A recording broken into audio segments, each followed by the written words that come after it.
साथियों, अखंड ज्योति जून 2025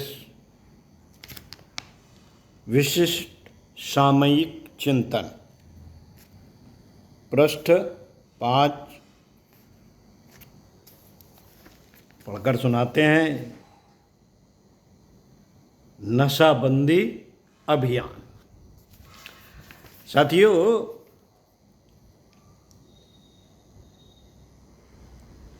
अंतर्राष्ट्रीय विश्व नशा निषेध दिवस पर यह लेख बहुत प्रासंगिक है। आज के इस सप्ताह दिवस में जो योग दिवस 21 जून से 26 जून योग दिवस नशा बंदी दिवस सप्ताह मनाया जा रहा है, इसी संदर्भ में ये लेख कुछ विशिष्ट है। जरा ध्यान से सुनिए। आंध्र प्रदेश के नेल्लोर जिले में शराब के खिलाफ चला एंटी एरेक आंदोलन शायद कुछ लोगों को याद हो। इस आंदोलन ने प्रदेश में एक सरकार को जड़ से उखाड़ फेंका था। आंदोलन की पुरोधा रही रोशम्मा को गुजरे कई महीने हो चुके हैं। एक खेतीहर मजदूर रोशम्मा दुबे गुंटा ने शराब की वजह से अपना पति खो दिया और 2 बच्चों की जिम्मेदारी उसके ऊपर आ गई। रोशम्मा को महिलाओं के प्रति गांव के शराबियों का व्यवहार हमेशा खटकता रहता था। गांव में चले साक्षरता अभियान के दौरान शराब पीने से होने वाले नुकसान पर पढ़े पाठ ने रोशम्मा को प्रेरित किया और हिम्मत दी कि वह शराब के खिलाफ आवाज उठाए। उसने अपने जैसी पीड़ित महिलाओं को इकट्ठा किया और एक छोटे से गांव दुबी गुंटा से शराब के खिलाफ लामबंदी शुरू कर दी। एक दिन इस आंदोलन ने इतना बड़ा रूप लिया जिसने एक सरकार को सत्ता से बाहर कर दिया। हिमाचल समेत देश के अन्य राज्यों में जगह जगह हो रहे शराब के खिलाफ आंदोलन इस बात का एहसास दिला रहे हैं कि रोशम्मा मरी नहीं है। वह देश की हर उस स्त्री में मौजूद है जो दिन रात शराब के कारण प्रताड़ित होती है एवं जिसके साथ शराब के नशे में हिंसा, बलात्कार, छेड़छाड़ की घटनाएं हो रही हैं, जिसका परिवार शराब की वजह से बर्बाद हो चुका है, जिसके सिर पर अपने बच्चों की जिम्मेदारी आन पड़ी है एवं जिसकी चिंता है कि वह अपने बच्चों को इस नरक में जाने से कैसे बचाए। इसलिए शराब के ठेकों को खोलने के खिलाफ उनका गुस्सा जायज है। उनका धरना प्रदर्शन दरअसल उनके गुस्से, दर्द और चिंता की मिली जुली प्रतिक्रिया है, लेकिन अभी इन प्रदर्शनों की स्थिति वैसी ही है जैसी उस फर्श की होती है जिसे सुखाने के लिए हम बार बार पोंछा तो लगा रहे हैं, लेकिन उसमें खुले हुए पानी के नल को बंद नहीं करते। शराब का बनना, बिकना और पीना बदस्तूर जारी है। जिन राज्यों ने शराब पर पाबंदी लगाई है वहां भी शराब का सेवन रुका नहीं। शराब माफिया राजनीतिक आश्रय और आशीर्वाद से और कानून व्यवस्था बनाए रखने के लिए जिम्मेदार कुछ भ्रष्ट अधिकारियों की सहमति से धड़ल्ले से इस कारोबार को चला रहे हैं, जो नौजवानों को न केवल शराब बल्कि दूसरे खतरनाक नशों में फांस कर उन्हें इसका गुलाम बना रहे हैं और अपना काला धंधा भी चला रहे हैं।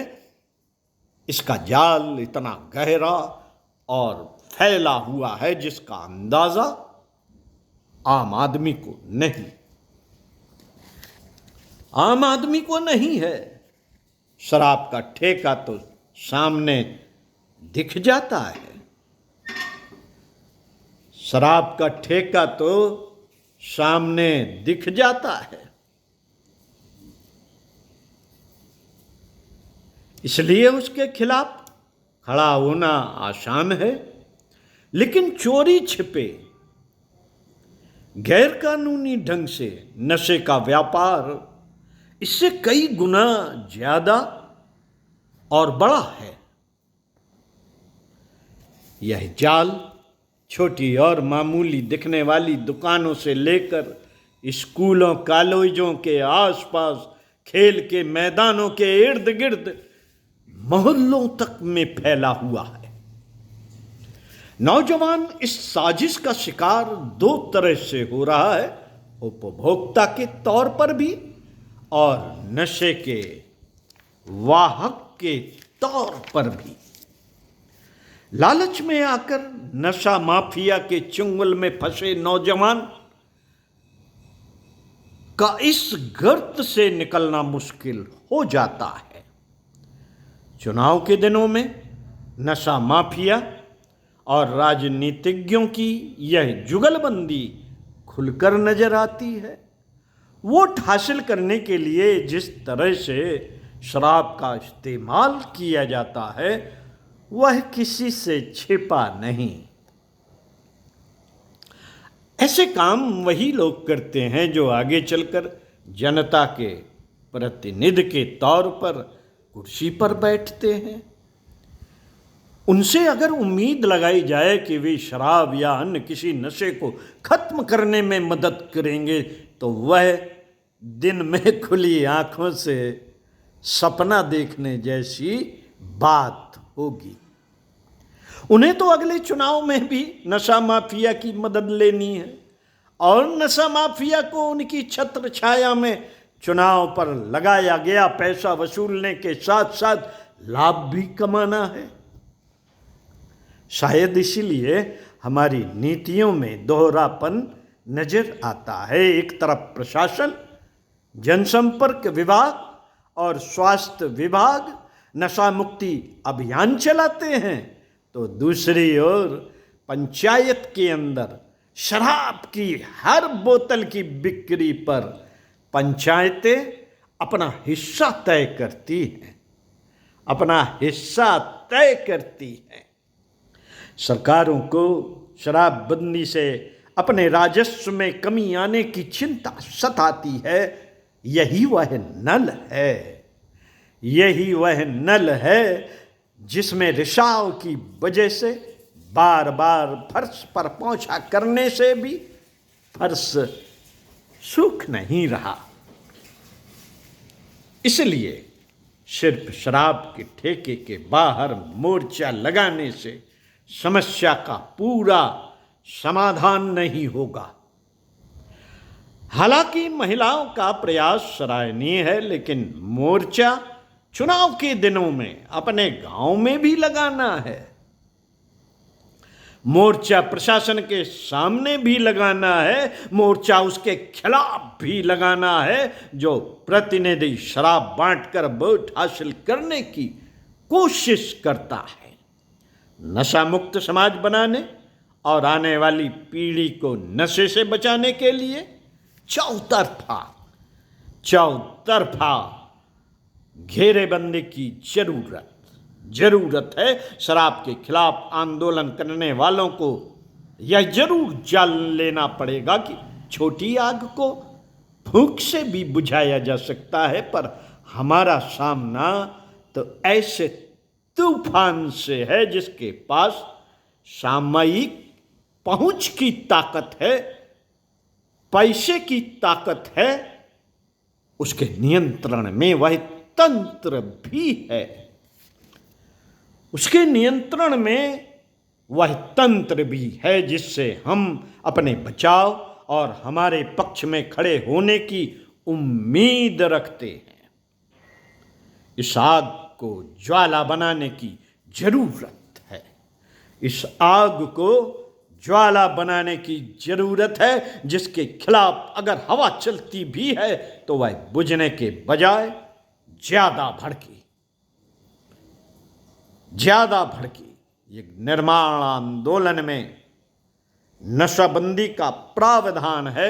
युग निर्माण के महायोद्धा इस कार्य को अंजाम दे रहे हैं। इसे अब हमें मिलकर जन आंदोलन का रूप देना होगा।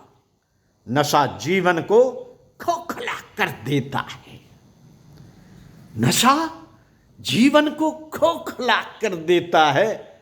जीवन को इससे बचाना चाहिए। जीवन को इससे बचाना चाहिए। अखंड ज्योति, जून 2025। ओम शांति। साथियों, चिंतन मनन का विषय है कि यह आंदोलन के रूप में अगर नहीं चलाया गया, इसमें बताए गए तरीकों से घेराबंदी नहीं की गई, तो साथियों ये मात्र एक औपचारिकताएं रह जाएंगी। जूझना पड़ेगा। अपने अंतर मन में वो आग लगानी पड़ेगी दूसरों के दर्द से जो पैदा होती है। एंटी एरेक आंदोलन, खेतीहर मजदूर रोशंबा दुबी गुंटा के मन में जिस तरह की आग लगी थी, जिस तरह का आंदोलन चलाया गया था, उस आंदोलन की जरूरत आज हर किसी को है। हर कोई परेशान है इस नशे की आदत से। नशा कोई जरूरी नहीं कि शराब ही हो, तमाम नशे हैं। उन्हें जानने की आवश्यकता है और लड़ने की आवश्यकता है। आइए इस दर्द को समझा जाए और कुछ तो किया जाए। ओम शांति।